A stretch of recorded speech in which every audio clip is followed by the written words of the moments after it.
আজকে বিকালবেলা আম্মু এই মাছগুলা কিনেছিল। তো এখানে হচ্ছে ৩টা শোল মাছ, দুইটা হচ্ছে ছোট শোলটিয়া আর হচ্ছে আরেকটা বড় সাইজের শোল মাছ। মাশাল্লাহ, শোল মাছ তো আমার আর আমার আম্মুর অনেক বেশি পছন্দ। তো আমার ভাই আবার খায় না, তো ৩ জনের মধ্যে একজন আবার অন্যরকম হয়েছে।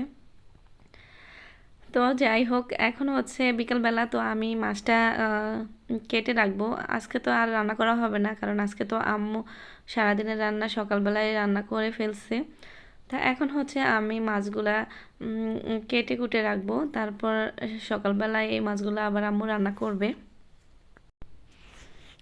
তারপর তো আমি সকালবেলা চলে আসলাম লাউ নেওয়ার জন্য। আজকে শোল মাছ দিয়ে লাউ রান্না করা হবে। আর এখানে আমার দাদা হচ্ছে গরু ফালে, তো গরু ঘরের চালের উপরে লাউ গাছ লাগাইছিল, আর এখানে অনেক বড় বড় 2টা লাউ হয়ে আছে।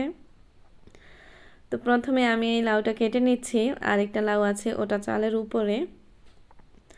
আর এই তো মাশাল্লাহ, লাউটা দেখেন কত বড় হয়েছে। আসলে লাউটা এমনিতে বড় হলো, লাউটা কিন্তু অনেক কচি ছিল। তো যাই হোক, এই তো একটা লাউ নিয়েছি, আর এখন আরেকটা লাউ আমি কেটে নেব। আর মাশাল্লাহ, লাউ গাছটা এত ভালো গ্রো হয়েছে, মানে পাতাগুলো অনেক বেশি বড় বড় হয়েছে। এই লাউয়ের শাকগুলো ডাঁটাগুলো অনেক মোটা মোটা হয়েছিল। আর লাউ নিয়ে আসছি, লাউ নিয়ে আসার পর এখন হচ্ছে কাটতেছি। তো আম্মু রান্না করবে আর আমি সব কেটে কুটে গোছ গাছ করে দেব। একজন রান্না করলে আরেকজন এভাবে কেটে কুটে দিলে রান্নাটাও অনেক বেশি তাড়াতাড়ি হয়ে যায়। তো এখন আমি লাউটা কেটে দিচ্ছিলাম। শোল মাছ দিয়ে লাউ আগে কখনো খাওয়া হয়নি, তো আজকে প্রথম খাবো। আসলে শীতকালীন সব সবজি অনেক বেশি মজা হয়, যে সবজি খাই না কেন।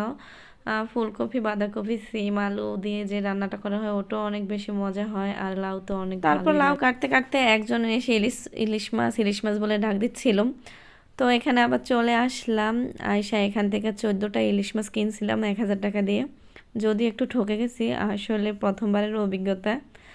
যাই হোক, তো আজকে এই লাউ দিয়ে 2 তরকারি রান্না করা হবে। আমাদের জন্য রান্না করবে শোল মাছ দিয়ে, আর আমার ভাইয়ের জন্য রান্না করবে তেলাপিয়া মাছ দিয়ে।